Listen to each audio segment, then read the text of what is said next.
Ինչպես սկզբում ասեցի, հարությունը եղավ, հարության տոնը տոնեցինք, Հիսուսը հարություն առավ, հետո։ Շատ կարևոր է հետոն, որովհետև եւ Սուրբ Գիրքը շատ հետաքրքիր մանրամասներ ունի հետոյի մասին, ինչ է լինում հարությունից հետո, ինչ եղավ հարությունից հետո, որովհետև ամբողջ զատիկին եւ ամբողջ այս օրերին մենք փառաբանել, օրհնել եւ ուշադրությունը տվել ենք Հիսուսին, որ մեռելներից հարություն առավ, որը ճիշտ է, նա միշտ արժանի է եւ միակն է, որ արժանի է գովքի ու փառաբանության, բայց զարմանալի մի քանի փաստեր կան։ Եվ Սուրբ Գիրքը խոսում է ինչ եղավ հարությունից հետո։ Հարությունից հետո անմիջապես Հիսուսը չհամբարձվեց հոր մոտ։ Որտեվ Սուրբ Գիրքն ասում է, որ Աստծո վարձատրությունը նրան նա էր, որ իր աջ կողմը տեղ տվեց, ասեց նստի եւ բոլոր թշնամիներին ոտքերիդ պատվանդան պիտի անեմ, այդ փառքի տեղը սպասում էր Հիսուսին։ Հիսուսը իր կյանքի Աստծո հավիտենական նպատակների մարդկության պատմության ամենակարևոր գործողությունն էր արել հավատարմորեն եւ ժամանակն էր, որ ինքը Աստծուց փառավորվեր, վարձք ստանար, բայց նա չի վազում։ Առաջի բանը, որ հարությունից հետո անում է, չի գնում հոր մոտ ասելու վերջապես հասա քեզ։ Վերջապես այս երկրից պրծա։ Ինչ է անում Հիսուսը հարությունից հետո։ Նա չի շտապում գնալ իր հավիտենական վարձքի ու փառքի հետևից, նա գնում է մարդկանց հետևից, որոնք չէին կարողացել հավատալ իրեն։ Նա գնում է մարդկանց հետևից, որ խոստացել էին կլինեն հավատարիմ, բայց չէին եղել։ Նա գնում է մարդկանց հետևից, որոնց ուղեղի մեջ պայքար է, մի մասով ասում են, «Այ մարդ, երևի ճիշտ է, բայց ոնց կլինի տենց բան, մենք մեր աչքերով ենք տեսել, նրան ոնց խաչեցին ու դրեցին գերեզման»։ Սոհարուցյալ Հիսուսը չի շտապում գնալ իր հավիտենական վարձքի հետևից, նա գալիս է մարդկանց հետևից իմ եւ քո նման, փարատելու մեր վախերը, փարատելու մեր կասկածները, ապացուցելու եւ համոզելու, որ նրա անունը Էմանուել ճիշտ է, Աստված մեզ հետ է, որ նրա անունը Հիսուս Քրիստոս ոչ թե անուն ազգանունն է, այլ նշանակում է օծված փրկելու համար։ Որ նրա միսիան, որ սա էր, ես եկա, որ փնտրեմ ու փրկեմ կորածներին, Հիսուսը ցույց էր տալիս, որ անգամ հարությունից հետո նա շարունակում է փնտրել իրեններին։ Նրանց, ովքեր ասել էին մենք քեզ չենք թողնի, բայց թողել էին։ Նրանք, ովքեր ասել էին, մենք քեզ հավատում ենք, բայց չէին հավատացել։ Եվ ուզում եմ կարդանք մի քանի դրվագներ եւ հուսով եմ, որ այդ դրվագների ու կերպարների մեջ դու քեզ կգտնես։ Եվ իմ աղոթքն է, որ այսօր այստեղից դուրս գաս իմանալով, որ որտեղ էլ որ կաս քո հավատքի մեջ, կասկածանքների մեջ, շփոթմունքի մեջ, հուսահատության մեջ, մեղքի մեջ անգամ Հիսուսը գալիս է քո հետևից, որովհետև սիրելով իրեններին նա մինչև վերջ սիրեց։ Մենք կյանքում մեր ստացած ու տեսած բոլոր սերերը հիմնականում պայմանական են, եթե խելոք մնաս, եթե ինձ սիրես, եթե լավ բաներ անես, բայց այս պատգամի մեջ հուսով ենք տեսնելու ենք, որ Հիսուսի սերը հենված կամ կախված չէ ոչ մի բանից, նա սեր է, որ հավիտենական է եւ Աստված այնպես սիրեց քեզ եւ ինձ, որ եկավ մեր հետևից։ Եվ հարությունից հետո մենք նույն Հիսուսին ենք տեսնում։ Նա չի ասում հոգնել եմ, սրանք արժանի չեն։ Գիտեք, մենք կյանքում շատ ենք տեսել կոտրված հարաբերություններ։ Մենք հիասթափվել ենք մարդկանցից, որ մեզ թողել են։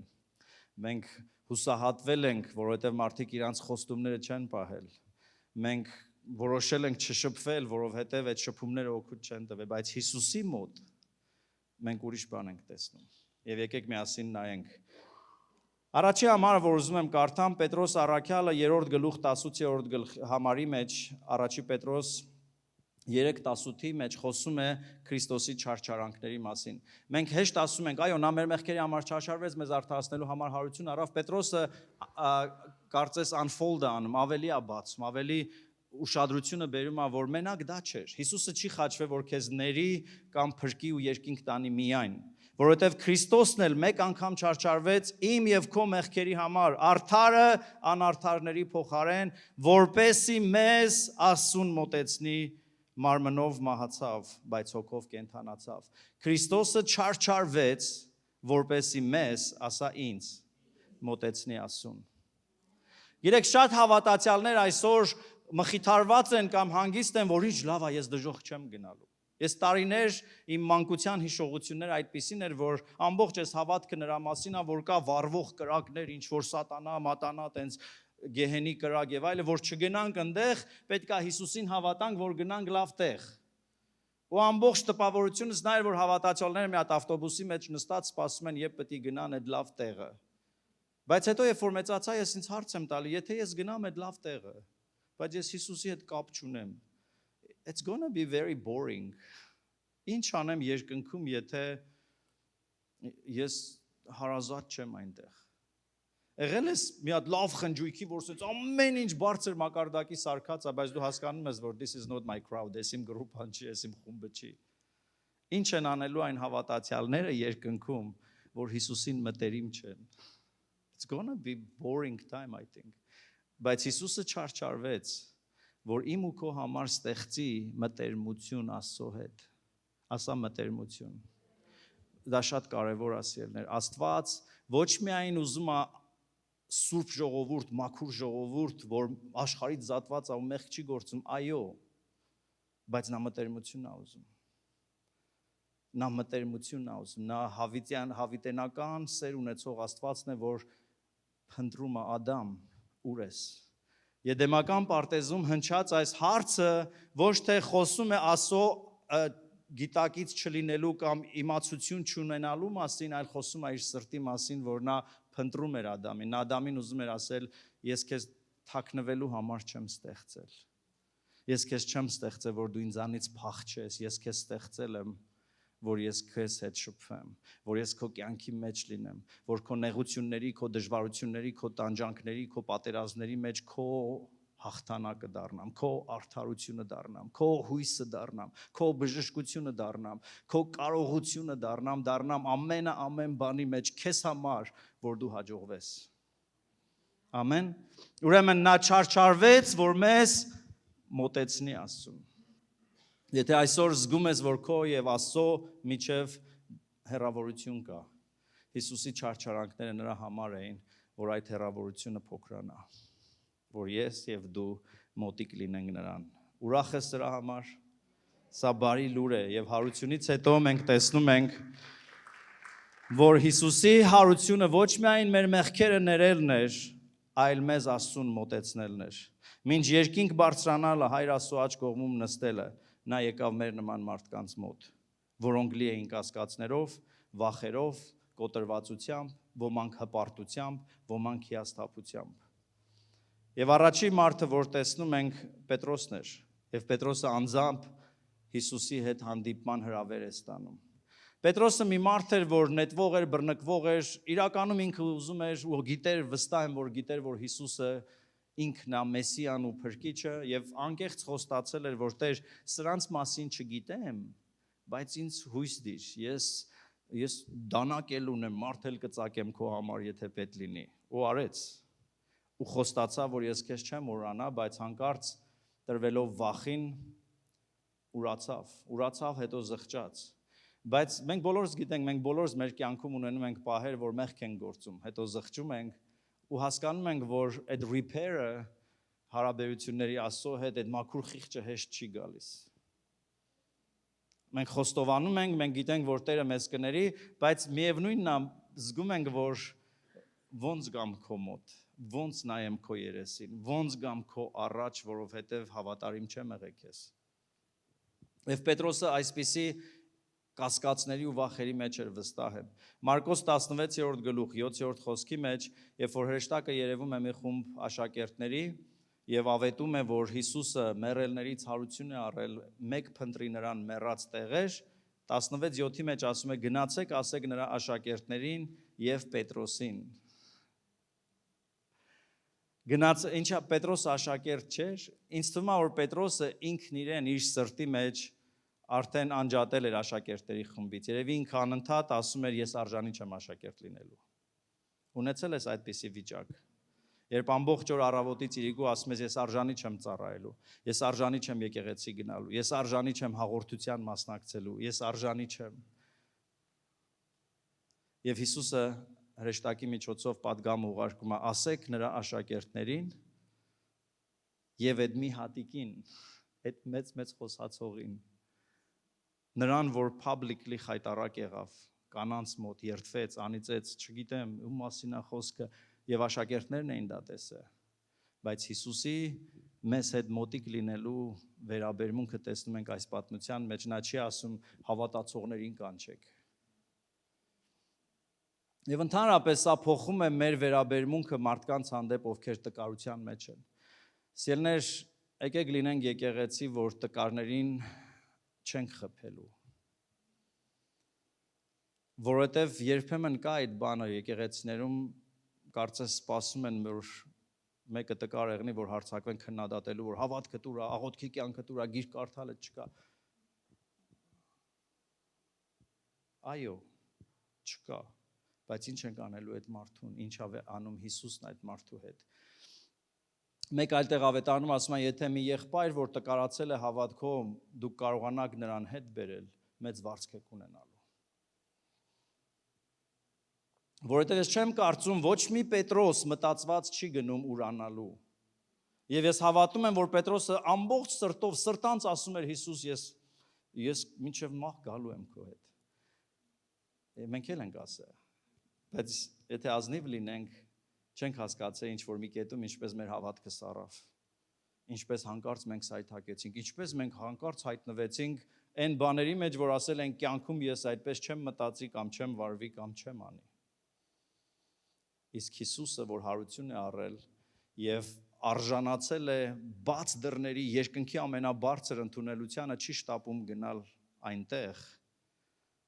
բայց գալիս է Պետրոսի հետևից ու քո հետևից ու իմ հետևից, որովհետև նա կիսատ գործ չի թողնում։ Հավատարիմ է Աստված, ինչ որ սկսել է քո կյանքում, հասցնելու է ավարտին։ Ասեք Պետրոսին սպասում եմ ու ձեզնից առաջ գնալու եմ Գալիլեա։ Ձեզնից առաջ, սիրելիներ, քեզնից առաջ Հիսուսն այսօր այստեղ էր, որովհետև նա ուզում էր քեզ հանդիպել։ Քեզնից ու ինձնից առաջ Հիսուսը սպասում է հանդիպման, այնպես որ կարիք չկա, որ դու 10 անգամ աղաչես, որ Հիսուս ջան, հենո Հիսուսն ասում է, քեզնից առաջ եմ գալու։ Ես քեզնից առաջ լինելու եմ այնտեղ։ Պատկերացնում եք Պետրոսի արձագանքը, երբ որ հանկարծ աշակերտները գալիս են, ասում են Պետրոս, չես հավատա, բայց Հիսուսը քեզ էլ ականջ է։ Երևի այդ բոլոր ասողները մի քանի օր շարունակ Պետրոսին ամաչացնում էին, որ մեծ խոսում էր, բա ինչ եղավ հավատքը, ուրիշներին էի սովորացնում։ Հիմա հանկարծ, որովհետև հրեշտակն ասել, պիտի հետ գային ու Պետրոսին ասել, փաստորեն Հիսուսը դեռ քո վրա խաչ չի քաշել, դու էլ ես հրավիրված։ Այն բոլոր մարդկանց, ում վրա խաչ ես քաշել մտքիդ մեջ, իմացի, որ Հիսուսը այդքան հեշտ խաչ քաշող չի։ Նա չարչարվեց, որ մտերմացնի մեզ իր հետ։ Նա հավանաբար մտածում էր, որ Հիսուսը եթե հանդիպի իրեն, կհիշացնի իր սխալը, կդատապարտի, ուրիշների մոտ խայտառակ կանի, ցույց կտա, որ տես ես ճիշտ էի, դու սխալ, ես քեզ ասեցի, դու չհավատացիր։ Բայց այս պատմությունը ցույց է տալիս, որ մեր ձախողումը մեզ չի կտրում Աստծուց։ Աստված վերջակետ չի դնում։ Պետրոսը շատ լուրջ մեղք էր գործել։ Եվ դրա համար թե աշակերտների համար, թե Պետրոսի համար այս Հիսուսը հարություն է առել ու ուզում է ձեզ հետ հանդիպել, այդ լուրը այնքան անհավանական էր թվում, նրանք չէին կարողանում հավատալ։ Եղել է կյանքիդ մեջ, որ մի լուր ես լսում, այնքան հեշտ է, այնքան հեշտացրած է, որ մտածում ես ո՞նց կլինի այդպես բան։ Չէ՞։ Ասենք լուր ես լսում, օրինակ եմ ասում, որ այսինչ ռեստորանը ձրի այսքրիմ է տալի, կհավատաս։ Բայց եթե լսես, որ այդ ռեստորանն ասում է լրիվ բարեկամներիդ հավաքի ու ամեն տարի քո ծննդյան փարդին մեր վրա է, it's too good to be true, մտածում ես, մի բան կա այդտեղ։ Այս լուրը, որ Հիսուսը հարություն է առել ու ուզում է ձեզ հանդիպել աշակերտների համար, ո՞նց կլինի այդպես բան։ Չէին կարողանում հավատան։ Եվ դա լավ է, որ մենք այսօր տեսնենք։ Ղուկաս 24:11-ի մեջ ասում է, երբ որ նորից աշակերտների մասին է խոսում, ասում է նրանց խոսքերը, լուրը բերողների խոսքերը, նրանց ականջին ցնորք թվացին։ Եվ նրանք չէին հավատում։ Այսինքն աշակերտները լսել էին, որ Հիսուսը հարություն է առել ու ուզում է ձեզ հետ հանդիպել, ընտրված 12-ի համար դա ցնորք էր, դա չէր կարող ճիշտ լինել։ Դա հնարավոր չէր։ Ինչ է այսօր քո ականջներին ցնորք թվում։ Ինչն է այսօր քեզ համար անհավանական թվում, որ երբ որ լսում ես, որ Հիսուսը քո կյանքի համար նպատակ ունի, դու մտածում ես ոնց կարա լինի։ Այսօր այստեղ եմ ասելու, որ հարուցյալ Հիսուսը քեզ է փնտրում։ Նրա չարչարանքը միայն քո մեղքերից ազատելու ու քո անունը երկնքում գրելը չէր, նրա չարչարանքը քեզ ու Աստծո միջև մտերմություն ապահովելն էր։ Բայց ոչ մեկը չէր կարողանում հավատալ, եւ դրանց շարքում Թովմասն էր։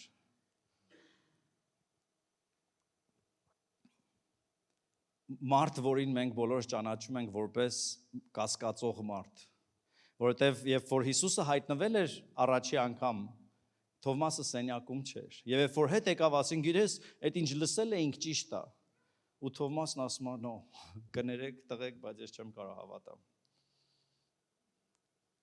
Քանի անգամ ես բժշկության պատմության լսել, հետո ասել ես, լավ է հնչում, բայց չեմ կարող հավատամ։ Եվ գիտեք, Հիսուսի տարբեր լինելը, Հիսուսի սքանչելիությունը նրանում է, որ Թովմասին չի ասում, այ անհավատ, դու ինչ հավատացյալ ես, բա դու ոնց չես կարողանում Աստծո խոսքին հավատալ, չէ որ գրված է։ Հիսուսը այդպիսի բան չի անում։ Նայեք ինչ է անում Հիսուսը։ Հովհաննես 20-րդ գլուխ 24-29-ի մեջ գրված է, բայց Թովմասը 12-ից մեկը երկվորյա կոչվածը նրանց հետ չէր, երբ որ Հիսուսը եկավ։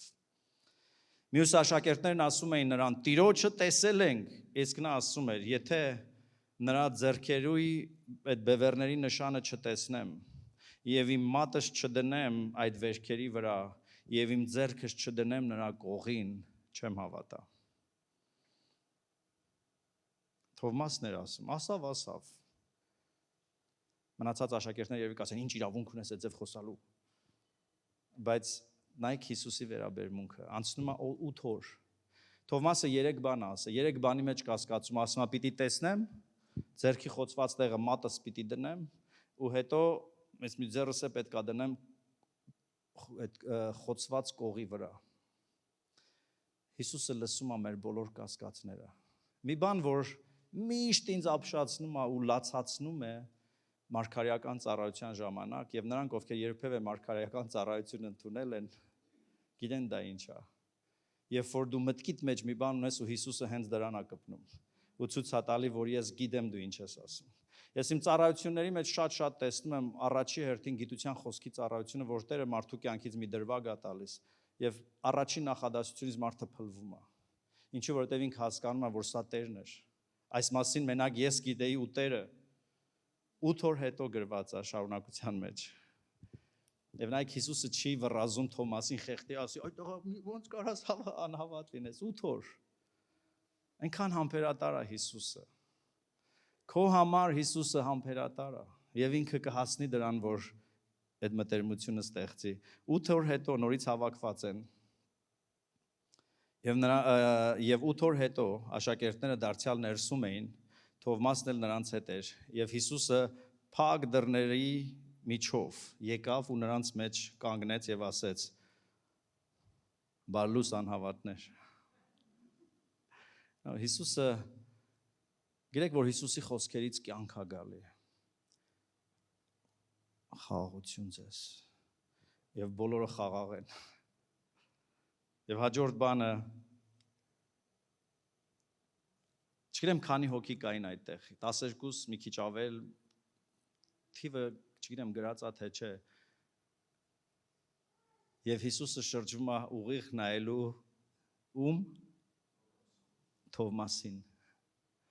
Մենք միշտ մտածում ենք, որ Հիսուսը հավատքին է պատասխանում, Հիսուսը անպայման գալիս է փաստորի մոտ, որովհետև փաստորը զորավոր քարոզիչ է, no, actually Հիսուսը գնում է ամենակասկածողի մոտ։ Այս լավ լուր է, թե վատ լուր է։ Գուցե այսօր եկել ես մտածելով, որ ամենակիչ հավատքը ես ունեմ, ամենակիչ արժանիքը ես ունեմ, ամենամեծ մեղավորը ես եմ։ Հիսուս ջան, որ դու գաս, երևի ես առաջի շարքում նստողներին ես կպնելու, Հիսուսն ասում է, մի րոպե, որովհետև ես թողնում եմ 99-ին ու գնում եմ այն մեկի հետևից, որ ինչ որ պատճառով կորել է,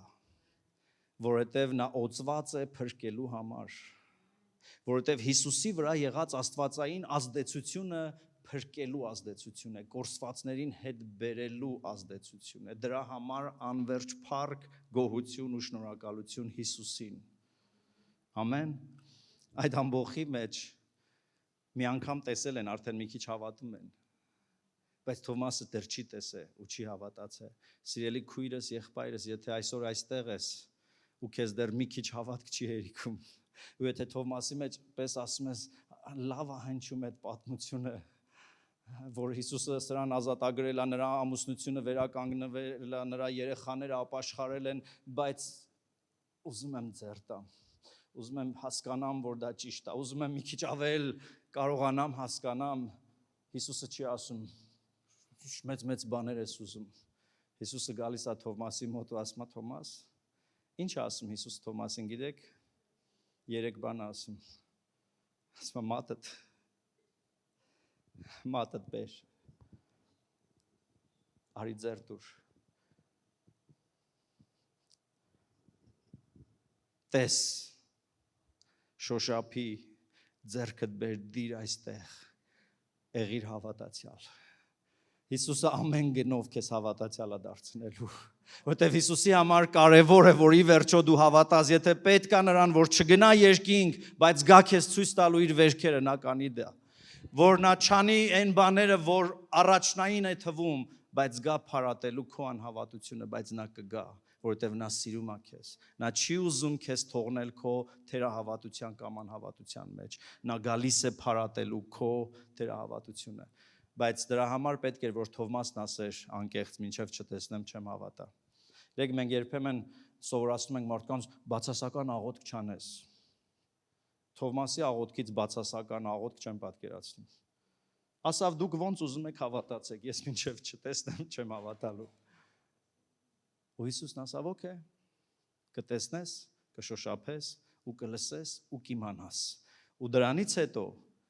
Եվ որ այդ 3 կարևոր հարցերը Թովմասի մոտ կար ու Հիսուս այդ 3-ին պատասխանում է, գրված է Թովմասը ընկավ ու ասեց դու իմ Տերս ես եւ իմ Փրկիչս ես։ Անձնական հայտնություն քեզ համար կա Հիսուսի կողմից եւ Հիսուսն ամեն ինչ կանի, որ դու ոչ թե ուրիշների հավատքի վրա հենված հավատաս, որ Հիսուսը մեռելներից հարություն է առել, այլ քեզ համար սիրելիս Հիսուսն ուզում է անձնական հայտնություն, անգամ եթե դա գալու է խոր թերահավատությունից, եւ եթե այսօր ուզում ես հասկանալ, բայց դժվարություն ունես, it's okay, մենք բոլորս ենք ունեցել այդ դժվարությունը, թող ոչ մեկը այստեղ նստած չպարծենա, որ ես հավատացյալ եմ մանկությունից, փառք դու Աստծուն, որովհետեւ դա Աստծո ողորմությունն է, ամեն Եթե չտեսնեմ ձեռքերի վրա մեխերի հետքերը, մատս չդնեմ մեխերի տեղը, չեմ հավատա։ Եվ Հիսուսը ցույց է տալիս, որ Թովմասի կասկածները չեն վախեցնում իրեն։ Ամեն։ Հետաքրքիր բան կա նաև Ղուկաս 24:36-40-ի մեջ, նորից այս անգամ հավաքված են աշակերտների խումբը, եւ Հիսուսը հայտնվում է նրանց մեջ, նորից ասում է խաղաղություն ձեզ։ Եվ հետո միանգամից գիտի նրանց սրտի մեջ ինչ է կատարվում, ասում է ինչու եք խռովում, ինչու եք կասկածում ձեր սրտերի մեջ, տեսեք իմ ձեռքերը ու ոտքերը, տեսեք, որ ես եմ։ Ինչ ենք այստեղ տեսնում, տեսնում ենք, որ Հիսուսը ոչ թե արձագանքում է կատարյալ հավատքին, գիտեք, սա շատ նուրբ բան է, որ մենք հասկանանք, սիրելիներ։ Ես չեմ ուզում ձեզ ասեմ, օքեյ, ամիշտ մնացեք թերահավատ կամ անհավատ։ Բայց ուզում եմ ասամ, եթե կյանքը այնպես է հարվածել քեզ, որ քո հավատքը գնացել է, որ այլևս դժվար է քեզ համար հավատալ, իմացի, որ Հիսուսը այդ կիսահավատք ու թերահավատության մեջ անգամ պատրաստ է հայտնվել քեզ, որ քեզ բարձրացնի, որ քո հավատքը շինի։ Եվ սա է բարի լուրը։ Այնքան բարի, որ մենք դժվարանում ենք հավատալ։ Անցյալ կիրակի մի երիտասարդ ինձ մոտեցել էր եւ ասում էր, «Փաստոր, դու մի բան ասեցի շատ հետաքրքիր էր», ասում եմ, «Ինչը»։ Ասում այդ որ ասեցիր, որ Հիսուսը ոչ միայն ներում է մեզ, այլ մեզ արդարացնում է։ Կպատմես դրա մասին ավելի։ Ասում եմ, այո, որովհետև եթե մեկը դատարանում մեղավոր է, ինքը կարող է իր մեղքի համար բանդ գնալ 2 տարի կամ վճարել, բայց երբ որ դուրս եկավ իր ամբողջ ռեքորդի մեջ, բոլոր ժամանակներում պիտի լինի, որ այս մարդը այսինչ թվականից այսինչ թվականը մեղք է գործել եւ բանտ անստե։ Բայց երբ որ դատավորը արդարացնում է այդ մարդուն, նշանակում է, որ այդ էջը, այդ հանցանքի էջը փոկվեց եւ նրա պատմության մեջ այլևս չկա, նա համարվում է արդարացված։ Այսինքն որպես թե չի էլ եղել։ Եվ սենց զարմացած նայում ասում, բա ինչ պիտի անենք, որ դա ունենանք։ Ասում եմ, դա է բարի լուրը, որ ոչ մի բան չենք անելու, այլ հավատալու ենք, որ Հիսուսը մեր մեղքերի համար մեռավ եւ մեզ արդարացնելու համար հարություն առավ երրորդ օրը։ Եվ այդ երիտասարդի աչքերի մեջ տեսնում եմ, որ այնքան հեշտ է ինքը չի կարողանում հավատալ։ Էլի ասում է, բա ինչ պիտի անենք։ Սիրելիներ, մեր Հիսուսը եկել է այդ մտերմությունը մեզ համար ստեղծելու համար։ 24:45 Ղուկասի մեջ շատ կարևոր հայտնություն է տալիս, ասում է, եւ հետո բացեց նրանց մտքերը, որպեսզի հասկանան գրքերը։ Մեր միտքը երբեմն փակ է։ Եվ շատ մարդիկ ձեզնից անձնական խոսակցությունների մեջ ասել են, «Փաստոր, կարդում եմ, չեմ հասկանում»։ Այս համարը շատ բան է բացահայտում։ Հիսուսը ոչ միայն փարատում է կասկածները, նա կարողանում է բացել մեր միտքը, որպեսզի մենք սկսենք հասկանալ։ Եվ սիրելիս, եթե դեռ չես հասկանում, համարձակ աղոթի, խնդրի Տեր օգնի հասկանամ։ Պողոս Առաքյալը Եփեսացիների սկզբում ասում է, «Սա է իմ աղոթքը, աղոթում եմ, որ տա Աստված ձեզ իմաստության ու հայտնության հոգին, որ ձեր սրտի աչքերը լուսավորվի եւ հասկանաք»։ Եվ այստեղ տեսնում ենք Հիսուսը ոչ միայն հայտնվում է թերահավատության մեջ, դրանից հետո ասում է բացեց նրանց մտքերը ու հանկարծ սկսեցին հասկանալ։ Ես աղոթում եմ, որ մենք դառնանք եկեղեցի, ում միտքը բացված է Հիսուսի հպումով, Հիսուսի ձեռքով, Հիսուսի շնորհիվ, որպեսզի մենք հասկանանք։ Եվ ավելին 24:50-51-ի մեջ ասում է եւ մինչ օրհնում էր նրանց, այս արդեն համբարձվելու պահն է։ Եվ Հիսուսը երբ որ գնաց իր փառքի տեղը, չգնաց ասելով, դե լավ, սրանից հետո էլ անհավատ չլինեք, նրանց օրհնեց ու գնաց։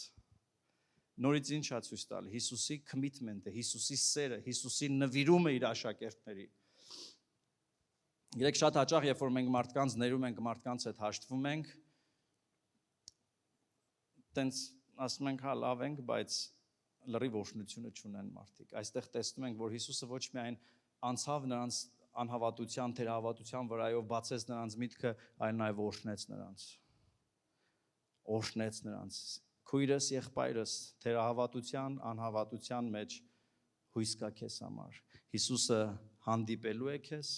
Հիսուսը հպվելու է քեզ, Հիսուսը բացելու է քո միտքը, Հիսուսը օրհնելու է քեզ։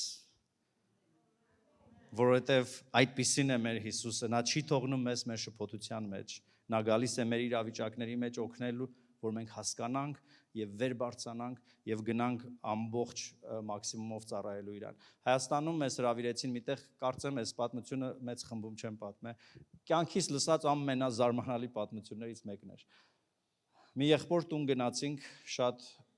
մեծ կարողության տեր, հրաշալի հյուրասիրություն էր ստեղծել եւ այլն, եւ ինձ միշտ երբ որ մարդկանց նոր եմ հանդիպում, ինձ հետաքրքիր է իրենց պատմությունը, խնդրեցի որ պատմի իր ապաշխարությունը եւ շատ զարմացա։ Այս մարդն ասում է, ես շատ փողեր ունեի, անասելի շատ փող ունեի եւ ինձ ով որ զանգում էր, գիտեի որ փող ա ուզելու։ Հին ընկերներ, մարդիկ գտնում էին միշտ ինձ, ով զանգում էր, արդեն ուզում է ասեմ ինչքան է պետք։ Եվ ասում եմ մի օր, բայց կյանքի նպատակը չգիտեի։ Այդ վիճակում էր, որ չգիտեի կյանքի իմաստը որն է։ Ասում եմ մի հին ծանոթներիցս մեկը զանգեց, հա, բարև ոնց ես, ինչ ես, մի անգամից ուզում եմ ասեմ, ասա ասելիքդ, ասում եմ ուզում եմ քեզ հետ հանդիպեմ։ Ասում հանդիպելու կարիք չկա, ասա ինչքան է պետք կկազմակերպեմ, ասում չէ, ուզում եմ քեզ հետ հանդիպեմ։ Okay, լավ, արի հանդիպի։ Ասում երբ որ հանդիպեցինք, ասում ինչ կա ու էլի իր մտքի մեջ ասում ես սպասում եմ, որ հեսա մի բան կուզի կամ կասի մի խնդիր ունեմ, լուծի կամ փող տուր։ Ասավ եկել եմ քեզնից ներողություն խնդրեմ։ Կյանքիս մեջ չէի հիշում ով էր ինձնից ներողություն խնդրել, ասա ինչի համար։ Սա որովհետև ապաշխարել եմ, կյանքս տվել եմ Հիսուսին։ Ու տարիներ առաջ, երբ որ մենք իրար հետ աշխատում ենք, ես քեզնից փող եմ գողացել։ Ու ասма 2 թե քանի օր առաջ աղոթքիս մեջ Տերը ինձ ասավ գնա Սերգեյից ներողություն խնդրի։ Ու ես եկել եմ քեզ խնդրեմ ինձ ների։ Ու ասում եմ մտածեցի, ասում եմ ներում եմ ախպերս գնա, բայց սա գնաց ասում եմ։ Բայց ես քունս կորցրեցի։ Գիտեք ինչից։ Բարձր կարգի մեղավոր, աշխարհի ամենավատ մարդն է։ Ասում եմ մարդուն ներեցի գնաց։ մի քանի օր չեմ քնում այս մտքից, Աստված Սերգեյի անունը գիտի։ Սա զանգել եմ ասում եմ, Աստված տենցել ասավ կգնաս Սերգեյից ներողություն կխնդրես, ասավ, հա, Աստված ասավ կգնաս Սերգեյից։ Ու իրան ոչ թե ներողությունն էր, ոչ թե այդ մարդու փոփոխությունն էր, այլ իր համար այդ mind blowing idea, Աստված գիտի իմ անունը։ Մի հատ մարդու ուղարկել ասել, գնա անունով այդ մարդուց ներողություն խնդրի։ Ու դրանից այդ մարդը այնքան հանգիստ չի ունենում, վերջը գնում Աֆրիկայում ապաշխարում է կարճ որ պատմեմ, որովհետև մի հատ քարոզիչի մասին է լսում,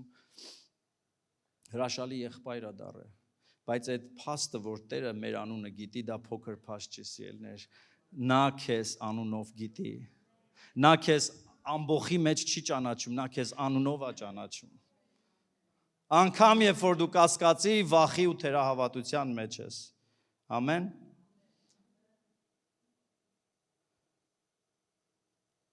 Պողոս առաքյալը շատ հետաքրքիր բան է ներկայացնում իր մասին։ Առաջի Տիմոթեոս առաջի գլուխ 15-16-ի մեջ ինքը հայտարարություն անում ու ասում է. Հիսուս Քրիստոսը եկավ աշխարհ մեղավորներին փրկելու։ Այս գրում այն ժամանակ, որ ինքը առաքյալ է արդեն։ Ու հետո ասում է, որոնց գլուխը մեղավորների առաջինը ես եմ։ Եվ շարունակության մեջ ասում է նա արեց սա, այսինքն իմ նման անարժանին փրկեց, որպեսզի ցույց տա իր երկայնամտությունը որպես օրինակ նրանց համար, ովքեր պիտի հավատան։ Մենք երբեմն այնպես ենք պատմում մեր փրկությունը, որ Աստված հազիվ ինձ փրկել է, քեզ չի փրկի։ Պողոս առաքյալը հակառակն է ասում, նայեք ինձ, եթե Աստված ինձ փրկել է, դրանով ինքը ցույց է տվել, որ ոչ մեկը Աստծո շնորհի փոքր չի, այսինքն Աստծո շնորհը բոլորին կարող է փրկել։ Մենք այսօր գովում ենք նրա առաքյալ լինելը, բայց մենք գիտենք, որ նա մահ էր շնչում, նա թշնամի էր եկեղեցուն, Աստծուն հակառակ էր, թեև չիմանալով, բայց Պողոս առաքյալն ասում է, Հիսուսը սրա համար էր եկել, որ մեղավորներին փրկել ու գլուխը ես էի, բայց սա արեց, ինձ փրկեց, որ ձեզ հույս տա։ Ով կա շրջապատիդ մեջ, որ մտածում ես, որ այդ մեկը շատ դժվար кейս է, Աստված դժվար փրկի։ Այսօր ուզում եմ լսես, որ հենց նրան է Աստված փրկելու, ում համար որ մտածում ես հնարավոր չի։ Նորից եմ ասում, Աստված փրկելու է նրան, ում համար դու մտածում ես, որ հնարավոր չի։ Եվ Պողոս առաքյալը այս համարի մեջ հենց դա է ասում է ինձ փրկեց, որ մեղավորների գլուխն է, որ սրանով ցույց տա, որ իր ողորմությունն ու երկայնամտությունը հասնում է բոլորին։ Ամեն։ Փրկելուց հետո հարությունից հետո աշակերտներին հանդիպելուց նորից ապշելու բան է Հիսուսի վերաբերմունքը։ Նա աշակերտներին սկսում է անվանել ընտանիք։ Դուք հասկանում եք, չէ՞ ինչ է տեղի ունեցել։ Ինչքան սեր, ինչքան դավաճանություն, ինչքան խոստումներ չկատարված, բայց Մատթեոս 28:10-ի մեջ նորից երբ որ հանդիպում է այս խմբին, ասում է մի վախեցեք, գնացեք ասեք իմ եղբայրներին, որ իրանց սպասում եմ։ Գնացեք ասեք իմ եղբայրներին, որ սպասում եմ իրենց։ Հովհաննես 20:17-ի մեջ նորից տեսնում ենք Հիսուսը ասում է գնա իմ եղբայրների մոտ եւ ասա նրանց, ես բարձրանում եմ իմ հոր մոտ եւ ձեր հոր մոտ։ Նա աշակերտներին սկսում է կոչել եղբայր,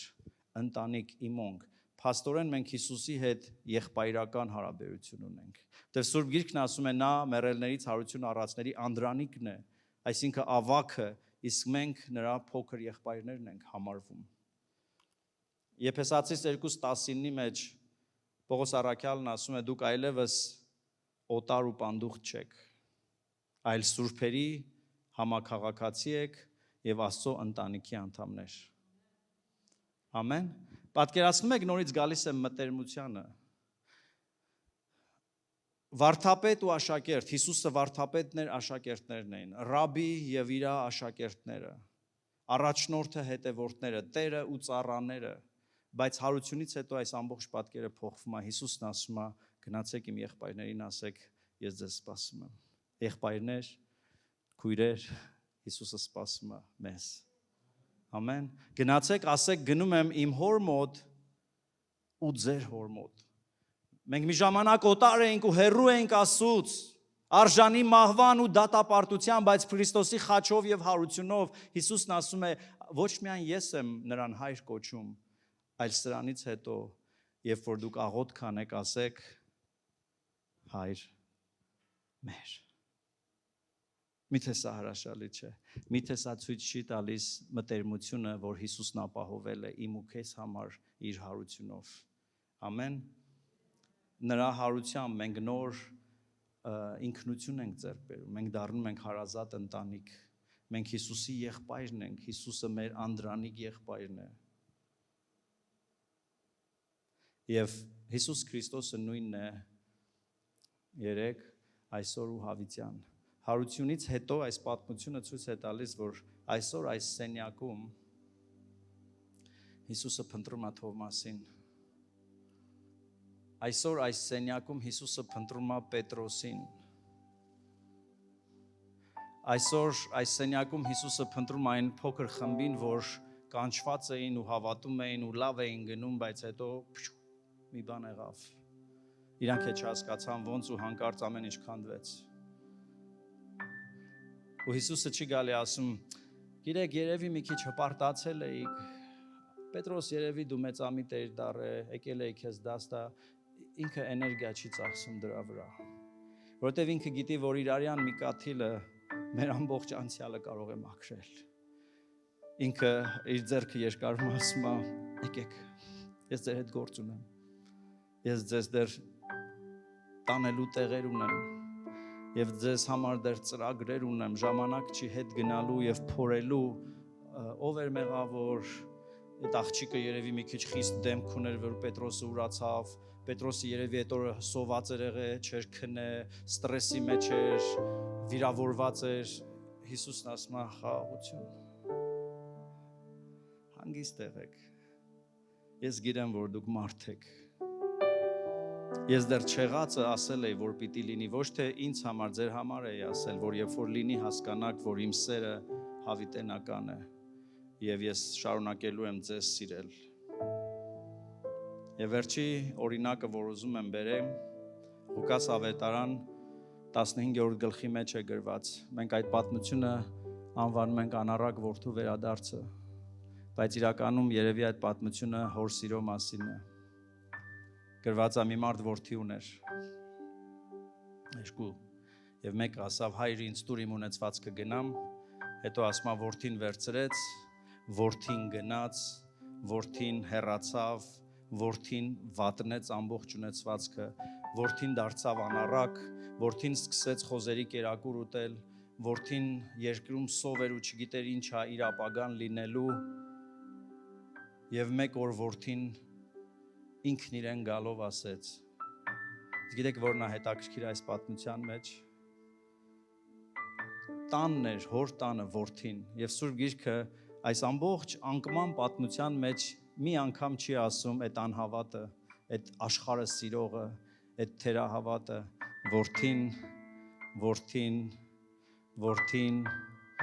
որդին, խոզերի ամանի մոտ դեռ որդին, հետո որդին հոր տան ճանապարհին իր մտքի մեջ ես կորցրել եմ, ես էլ չեմ կարող առաջվա պես որդի լինեմ, գոնե ծառա կլինեմ։ Մտածում եմ ես վերջի շարքում կնստեմ։ Բառերը rehearsal անում, ասում եմ կգնամ կասեմ հայր իմ, չէ, պապա ջան, չէ, պապա ոնց ասեմ, գետին կմտնեմ, կասեմ կներեք, սենց կասեմ, հենց միշտ նա իր աղոթքն է որոշում։ Քո նման, որ հիմի մտածում ես վերջում ինչ եմ անելու։ Գրածը հայրը հերվից տեսավ որդուն եւ մինչդեռ շատ հեռու էր հայրը վազեց երբ որ նրան բռնեց որդին առաջի բանը որ ասավ հայր մեղանչել եմ երկնքի ու ես գիտեմ այլևս արժանի չեմ ինքը իր աղոթքն էր անում հենված իր մեղքերի վրա հենված իր անարժանության վրա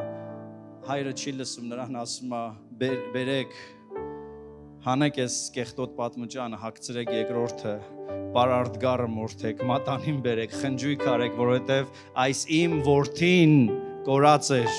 բայց հիմա գտնվեց, մեռած էր, բայց կյանք ունի, հեռու էր, բայց տուն է եկել, դրա համար լավագույն խնջույքը պիտի անեմ, որովհետև սրա համար եկավ Աստծո որդին, որ փնտրի եւ փրկի նրանց, ովքեր կորել են ու կապ չունի ինչից են կորել։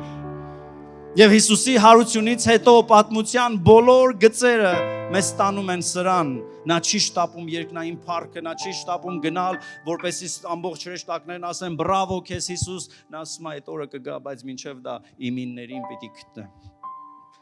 որովհետև ես եմ բարի հովիվը, որ իմ կյանքը դրել եմ քեզ համար, բարի հովիվը իր կյանքը դնում է իրենների համար, բարի հովիվը գնում է մահվան շուքի ձորը, որպեսի փնտրի ու գտնի նրանց, ովքեր դատապարտված են մահվան ու ասի տուն եկեք, որովհետև ես վճարել եմ քո մեղքերի համար, այլևս օտար ու պանդուխ չեք, այլ որդիներ եւ դուստրեր, ընտանիքի անդամներ, Աստծո ընտանիք, սուրբերի քաղաքացիներ, Աստծո նպատակների համար, Աստծո ծրագրերի համար, Աստծո շրջանակներում, Աստծո կամքի մեջ, Աստծո ներկայության մեջ, սա է մեր ճակատագիրը, որովհետև Հիսուսը հարություն է առել։ Ամեն